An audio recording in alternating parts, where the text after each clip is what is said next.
So Mr. Hassan, you can start. Good morning, everyone. My name is Adebowale Adeyinka Hassan. So I'll be presenting to you about JSON Web Token, usually referred to as JWT. I'm very sure this will not be the first time you will hear something about token. Maybe at one time or the other when you want to do an online transaction with your debit card. After you enter your card details, you receive a message telling you that you use this one-time password to log in into to authorize the transaction on your card. So from there, you understand that anytime you excuse me, Mr. Hassan. Yes, hello. Your camera is off. Oh, sorry you can about put on your that. camera, please. Okay. All right. I will do that now. I'm sorry about that.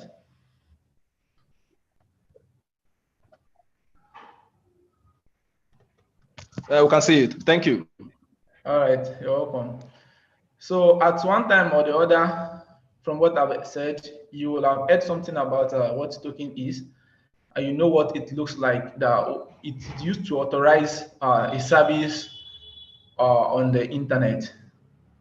So you can either get it on your phone or in your email or any means you have specified. But those are the two ways when you get OTP or use of add token.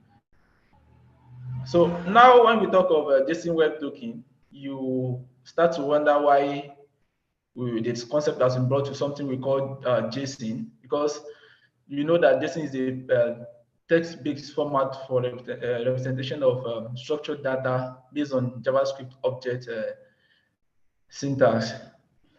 So now to wrap it all, when we mean JSON Web Token, we mean a system of using JSON to authenticate or authorize a user to a service.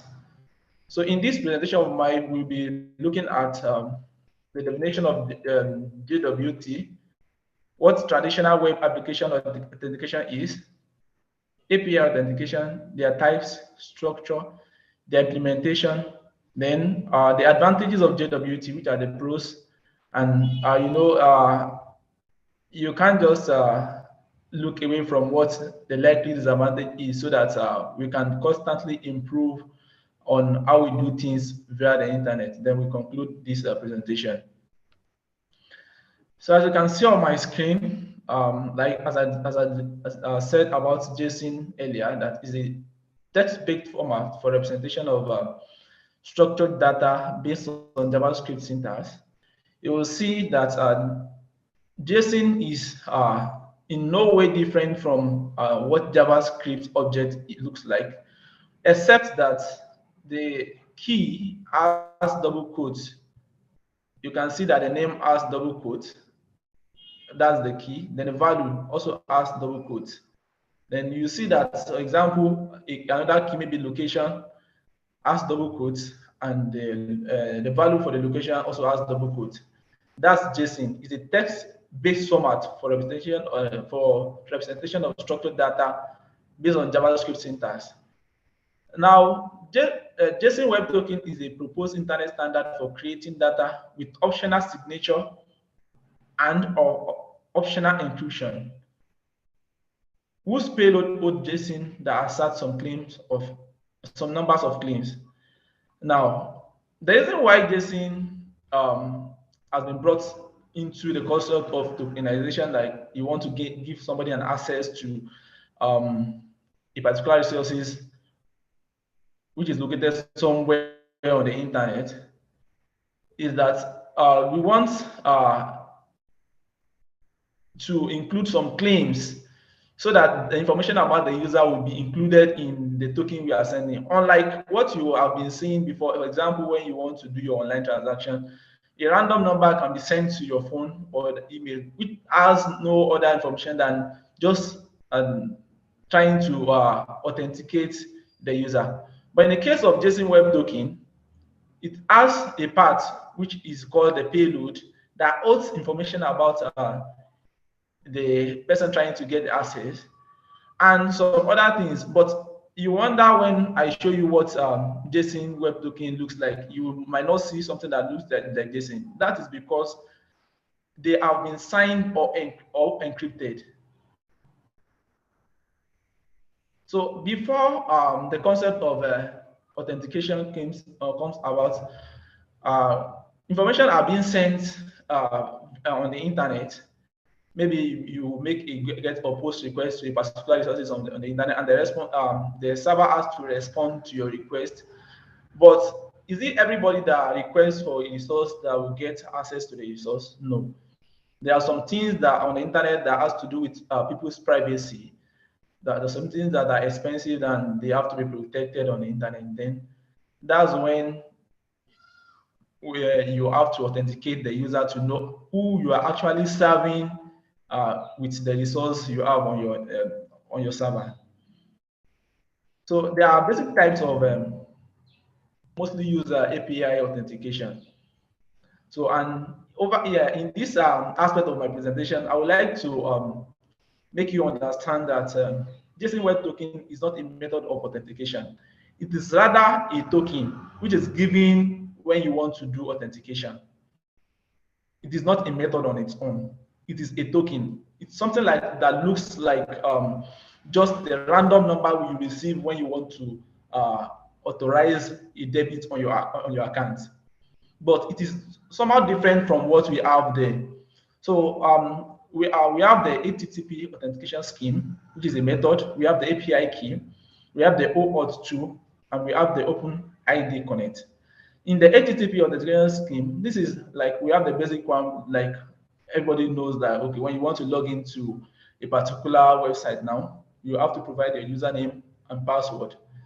That we make the server know that, okay, the person has provided the username and password, or email and password, and checking through the database and confirm the authenticity of the person can give access to the resources. But in case of API key, this is a one-time thing which is usually given when a user signs up to use a service. So this one is given, and the user will have to provide this API key anytime he's trying to access the resources in the future. Maybe, for example, you sign up for Google Maps, you are given an API key which will be used for your subsequent access to the service on the service provider's platform. So this one is not being renewed. Usually, it's not being renewed. It's only given one time. Then you have to supply the API key when you want to access the resources. That means you know that you have an account with us, and this is the key we've given to you in the past. Then you can use this API key to access the resources in the future. This resource in the future. But don't you think there's a problem with that? Because once somebody has your API key, and next time you can access the resources you are supposed to have the personal access to, because once it has been given, you won't have to renew it. So you just provide it, and the service provider will just think, okay, this is the same person that has requested for the API, and we just give access to the person's resources. So that there's a problem to that. Then we have the OAuth, which is another method when this is not a one-time token being given.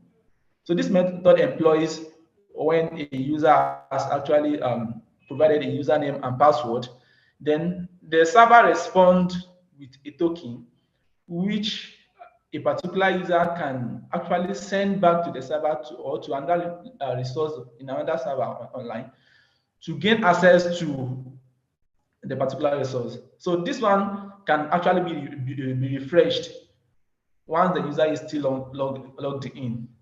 So, but the fourth one we would like to talk about, and there's when the JSON Web Token comes in, is the OpenID Connect. This one employs the use of JSON format for transmission of secure information via the internet. So let's look at what the structure of the JSON Web Token looks like. Okay, so let's talk about the type before going to the structure. So there are two types of JSON Web Token. That's JWT, that's the JWS and JWE. JWS stands for JSON Web Signature, and JWE stands for JSON Web Encryption. So anytime you see JWS, you know that okay, this data has actually been signed, and this other has actually been encrypted. But how do you know the difference when you see JWT? Anytime you see a JWT that has three different parts separated by period, that's dot. That's when you know that this is this has actually been signed. But when you have more sections in a JWT, maybe five up to five, that's separated by period, you know this is this data has actually been encrypted. But apart from that, when you check the header of the JWT, you know what type of data it is, has it been signed or been encrypted. So, but generally, when you hear about JWT, we mean JWS because most of the time, data are being encoded. They are not being encrypted when you talk about JWT. So in this presentation, we'll be looking at how JWS looks like and the structure. So this random or characters you are seeing on my screen is what JWT looks like. You wonder, this doesn't look like like JSON data. It looks like a random combination of alphabet and numbers. Yes, this is because these data are being encoded because this is actually a JWS which has three parts. I use three different colors. I use blue, red, and purple for us to know the difference between them. And you can see that we have period, that's dots, separating the three parts. We have the header, we have the payload, and we have the signature part of the JWT. So in the header, this contains the metadata about the type of token and the cryptographic algorithm used to secure its content. So this is where you know that, okay, this is the type of signature being used for this content. And what you actually see here, this header, is actually being base64 URL encoded. That is why you have it as a combination of alphabet and number here. So this is what it looks like. But this, when it's being decoded, it's going to look like a JSON format, like you are seeing here. So the other part is the payload, the set of claims. So this is the most one of the most interesting thing about JWT. It contains information about the user or the resource the user is trying to access from the service provider. So, but actually being base64 URL encoded to, and you do not see it as a JSON format, you see it as a combination of numbers and alphabet. But when you decode it, you get the JSON format back. So, but in this payload, there are some fields that we have to take note of them. So there are some standard fields there. We have the ISS. So anytime you see ISS in a decoded JWT payload, you know that's talking about the issuer of this JWT. So who is actually issuing the JWT. When you see SUB, what's the subject of this claim? Then to who the JWT is being issued, that's AUD. These are standard. You can't just say, okay, I want to use any other thing to represent these ones. They are standard so that everybody will be on the same page. Then the expiry period. This is another interesting thing about JWT. It in itself contain when it's going to be expired. For example, this JWT has been issued to me, and it will state, yeah, this is a timestamp. So what you can actually convert it to a date format that you know, okay, when will this token expire? Then we have something we call MBF, which is the not before. This is, for example, I issue a JWT on my server now. I might decide to say, okay, I don't want this JWT to be active now. I want it to be active in the next 10 seconds or tomorrow, something like that. Then we have I80. This is when the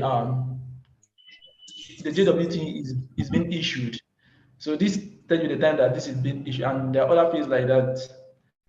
So the third part is the signature. To validate the JWS, calculate the H mark of the first two parts of the token, then compare the output with the base 64 decoded signature. The third part actually is the product of the first two parts of the token. So, for example, somebody gain an attacker gain access to your JWT and try to decode the first two parts and understand what is actually the content of the JWT. There's another layer of protection to this JWT that makes it useless for the person if it tries to modify any parts of the JWT. And this is another interesting thing about JWT. And if you are a Yoruba person, they say, okay, this is a maize in the bottle, so that pork will not be able to. They just look at it like, okay, something like that. I'm sorry, but you won't be able to do anything to it. You just be able to look at it. You won't be able to water it. Immediately you water it, it renders the JWT invalid, so it can't be used. So implementation of JWT. So when a browser makes a login, a post request to a server by the person, you provide a username and password.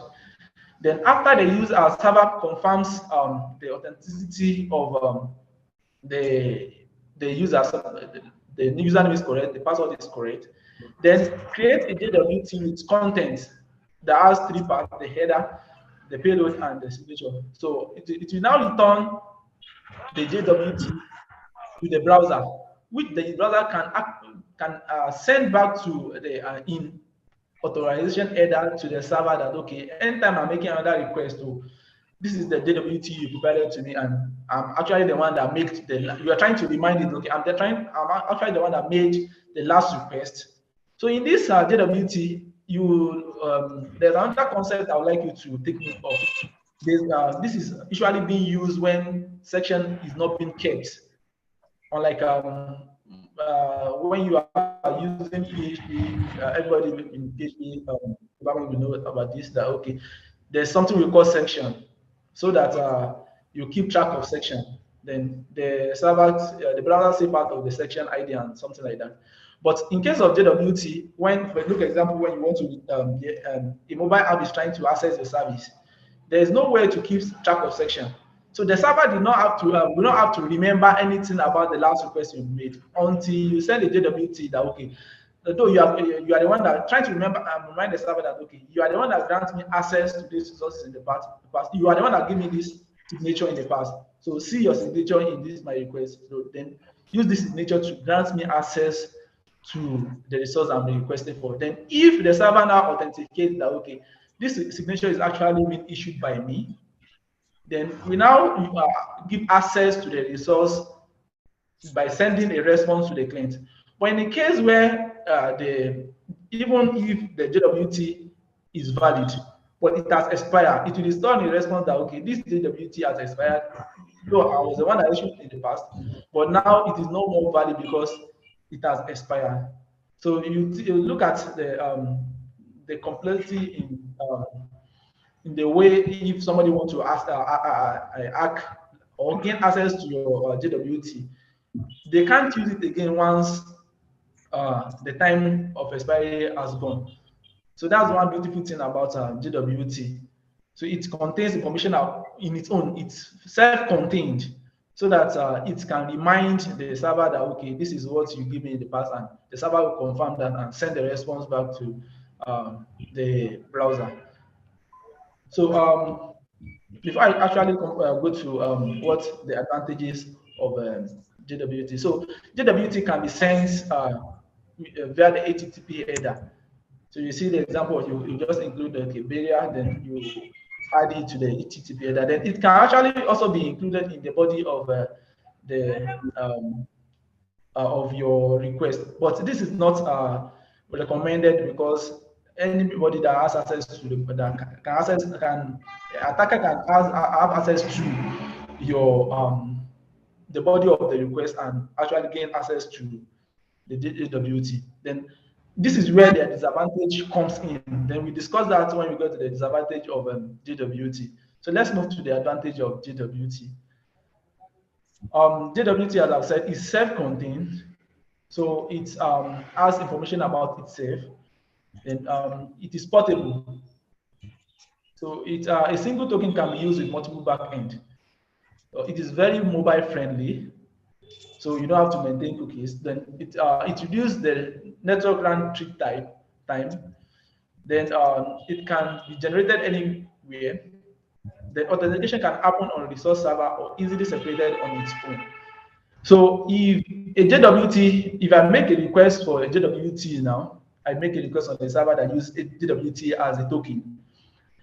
When I get the resource, when I get the JWT, I can use it somewhere else, not even where I've requested for the JWT, because it has information about itself. So when you try to access the same resources with the JWT you have earlier, it will give you access to the resource. But take for instance, look at what we have for when you want to use your what do you call it, the debit card. You want to grant access to a particular payment system to deduct the money from your debit card. So it's just a one-time password, so that once it is being issued, it can only be used only once. But JWT can actually be reused and can actually be used elsewhere. If you try to request for a debit on your card from two different platforms, one token cannot work for the other. So, but in the case of JWT, it can actually work once the information is still valid and does not expire like that. So, in the disadvantage, so there are criticism about JWT, which includes that JWT expired at a specific interval. Yes, JWT are not extended on user interaction. So when you make a request for JWT, that particular JWT is being sent to you. You have to use that JWT to remind the server that, okay, you have you are the one that grants me access to this. But once the expiry time is being reached, the JWT is no more valid. Though you are the one that grants me this access with this JWT, but it is no more valid. It will automatically log the user out from accessing the resource it's supposed to access. So some people criticize it that, okay, this might actually be a criticism, but in the other way, we can actually say it can actually be an advantage too. But let's just take it as criticism, because it gives room for improvement in the technology world. So you have to criticize constructively, so that people will actually be on their toes and know, okay, we have to improve on this. So this other one is just JWTs aren't easily revocable. This means that a JWT could be valid even though the user account has been suspended or deleted. So a JWT which has been issued cannot easily be revoked. For example, somebody tries to access a particular resource. Let's take, for example, if Facebook is using this type of authentication, a user now signs in and is being authenticated with JWT. If the person violates a user term on by using a part of the service wrongly, even the service provider, even when they have actually suspended or deleted the person account, the JWT still remains valid. So this is actually one part to look at when you are trying to use JWT for your authentication. So I think this is a place where JWT has to, we have to improve on the use of JWT, and you actually have to know the scope where you use JWT. Maybe you have to limit the expiry time so that it won't stay longer than expected. And you find a means of trying to refresh the JWT so that you won't give a longer access to resources when somebody is being suspended or deleted. So at this point, I think we have reached a place where I have to estimate or evaluate if my audience are actually following during the course of this presentation. I would like to ask some questions, and after my questions, I will ask if anybody has a question so that I can take you through the issues you might have in my presentation. So I would like anyone to tell me what JSON means. Can anyone tell me what JSON means? Hello? Hello, can anyone hear me? Yes. Yes, we can hear you. I hear you. All right. So did anyone knows what JSON means? JSON or JSON Web Token? JSON. Okay, that's JavaScript object notation. Okay. All right. Good. So that's the JSON is actually an acronym, but okay, that's good. So can anyone tell me what JWT is?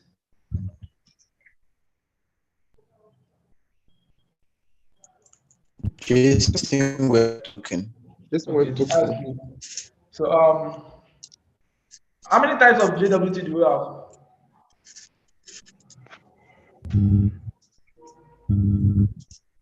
We have 4. We have 2 types. Okay, good. Is that who is speaking? Oh, yes, we have 2. Hello. Who said 2 types? It's me, love it. Okay, all right. Thank you. What are the 2 types, please? Reserved and custom. You said? We have JWS and JWE. Yes, good. So that means you have been following. So JWE is when the payload is being encrypted, and JWS is when the payload is being signed, so encoded. So that's good. So can anyone tell me what the advantages of JWT is? One advantage is that it's self-contained. It has information of.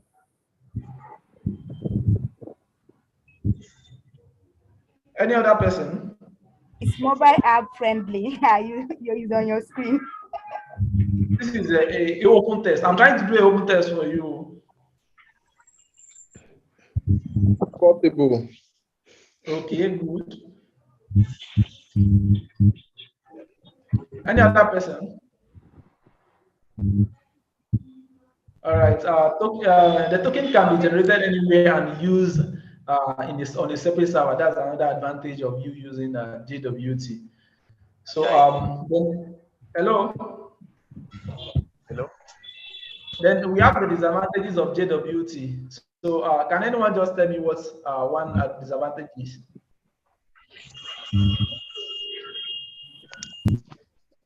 Advantage. One of the disadvantage. Not irrevocable.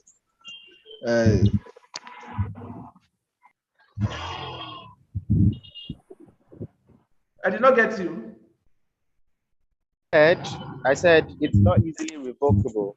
Like if All the right. account has been deleted. All right. Then any other person?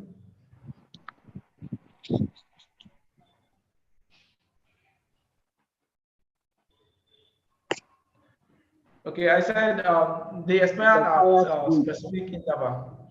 They are not extended on user interaction. They remain the same. Okay, I was sent this token before, then this is my token.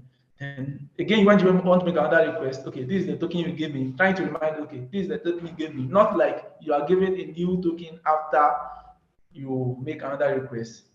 Do you understand? So the token, you use the same token to make the request until you try to refresh the token. Okay, this token, when the server tells you, okay, this token has expired, okay, then you can refresh the token to request for another one, or even before it's been expired, because you already have the time when the token is going to expire with you as if from on the front end now. So you can actually request for another JWT that, okay, this is my details, please grant me another access to this server for this maybe in the next 10 minutes again. All right. So in conclusion, I hope the brief overview of JWT have been helpful in shedding some light on this technology, which is used to identify and manage users. So JWT will work on nearly any application. Then the choice comes down to your needs and the languages and framework you are using. So that's the beautiful thing about JWT, because as you know that JSON is used to transmit data across the internet usually from the server to the browser. So you can use it when you are trying to make API from you can, it's the standard to use when you talk of API. I know the word is growing, like people are always third-party services, so that people can actually gain access to your server or the resource you have somewhere. So you can actually use JWT over any application, be it mobile app or web app, so that you can try to authenticate and identify and manage users as they use your service. All right. Thank you, everyone, for your attention and the contributions. So I wouldn't know if there are questions for me, so I can take them.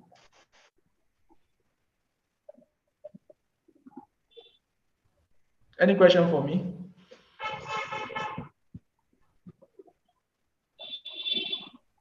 Mr. Hassan. Yes. I want to get this concept very well. You made mention of JSON and you made mention of JWT. Yes. Like, I'm trying to look at a use case. For example, now you want to call an API. You want to fetch data from the web. Like, what areas does JWT play and what areas does JSON? So JSON is the data with formatted. Then yes. JWT comes in. That's what I want to say. Okay, thank you, Monday. Like I said, there are like 4 basic methods in which people use to authenticate user when they want to access the particular API. So maybe what you have been seeing before is API key. Have you seen API key? What it looks like before? When you see something of header, something like that, you have to provide in the header. You provide those keys like that. I don't know if it's API key. I don't know the difference, but I know how to use it. Okay. Yes, that's good. So, like I said, this comes not with the end user. So, like for a debit card authorization, the user will be the one to provide the card details, and the next thing is that, okay, we receive a token on his or our phone or the email. But this one's when you are talking about API, application trying to interact with another application so that you gain access to a particular resources another application is providing. You understand? So API is not the end user of an app that uses API. It is when you want to make your application to interact with another application that has a particular resources or a particular resource. Do you understand? Okay, so this okay. When you want your application to interact with another application, not with your end user now. So when application wants to interact with another application, there should be a way where you confirm the authenticity of the person accessing your resource. So it is not for the consumer of the API to decide this. It is the API provider that will decide, how do I want you to access my resource? Do I want to use API key so that anytime the person signs up to use my service, I will just provide it one time so that the person can come back to say, okay, this is the API key and can actually gain access to it. But even when we are talking about JWT now, it's not a one-time authentication of a user. So once, for example, you build an app that serves a particular purpose, maybe let's say that uses Google Map now. So and you want people to actually access Google Map on your own platform. So once somebody signs up on your application and once you as a middle person here, you want to obtain data from the Google Map so that you can actually present that data to your end user. So once you authenticate that, okay, this is this person's password, you understand? Then you now communicate with the resource provider. This person has authenticated. Then the resource it is between you that is serving as a middle person and the service provider that this API authentication comes in place. It is not you between you and the end user of your app. Do you understand? Okay, I'm So getting. that you'll be able to authenticate that this person is actually using our service some way. Do you understand? Oh yes, I get that. I get that. Okay, it is a communication between applications, not communication between end user and the person trying to serve the API.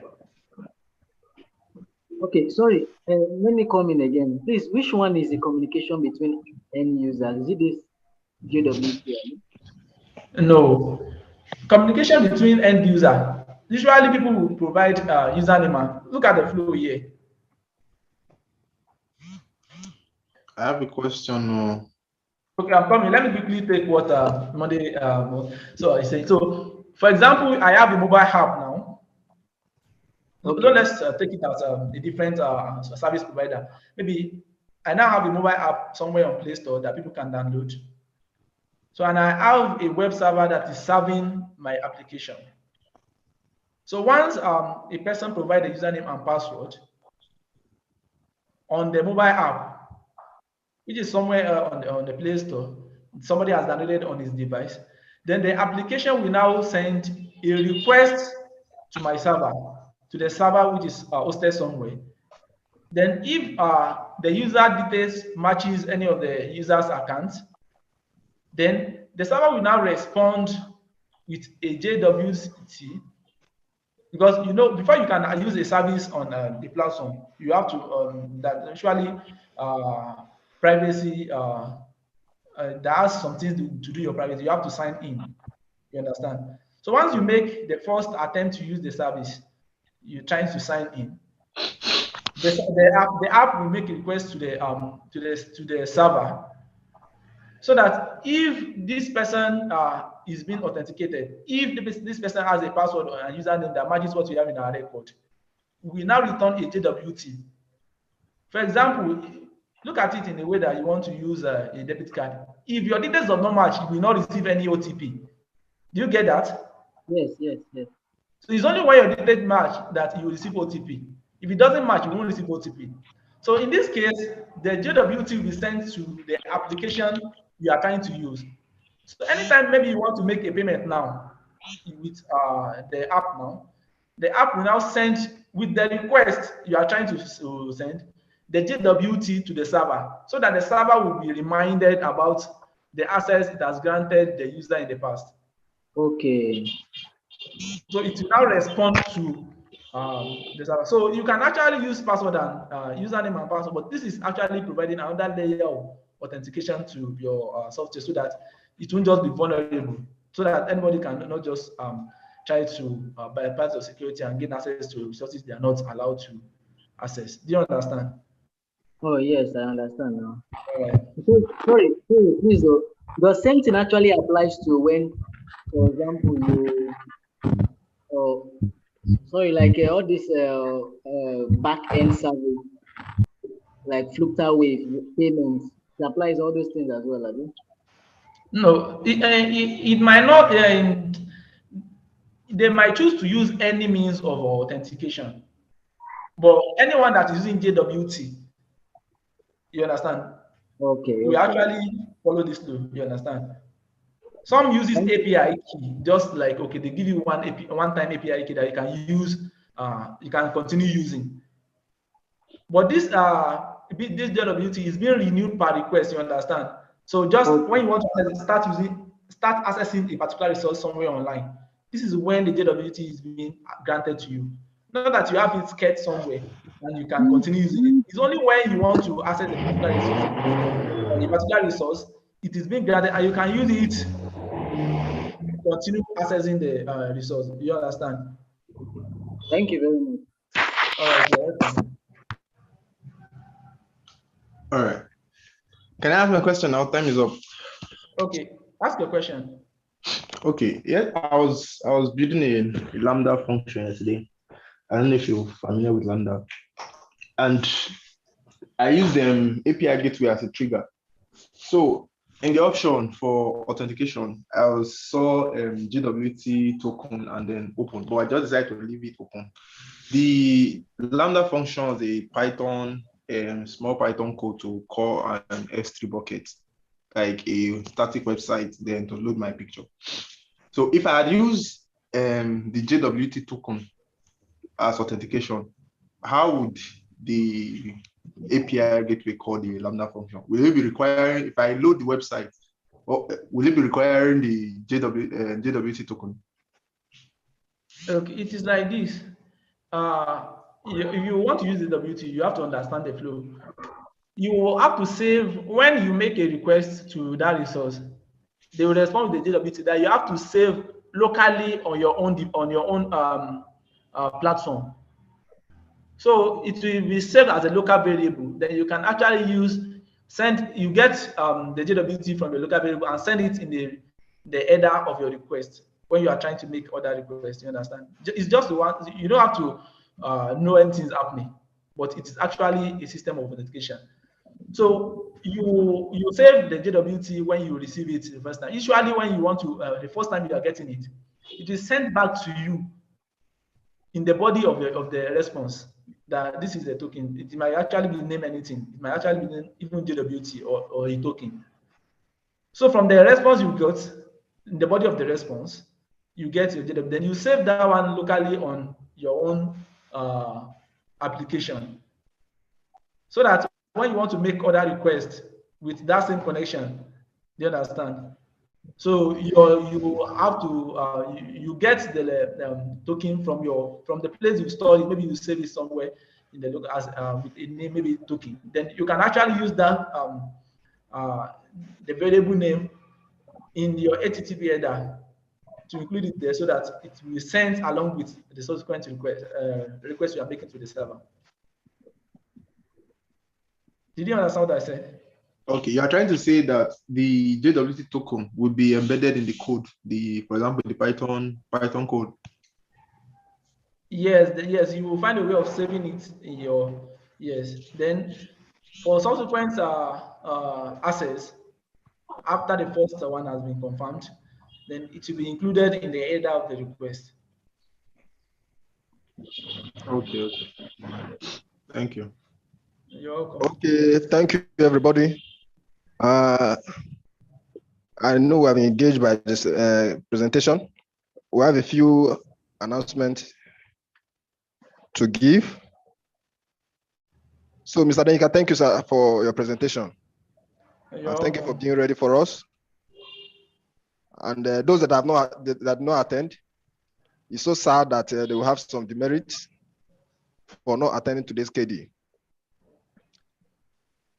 Okay, over to you, Neka. Okay.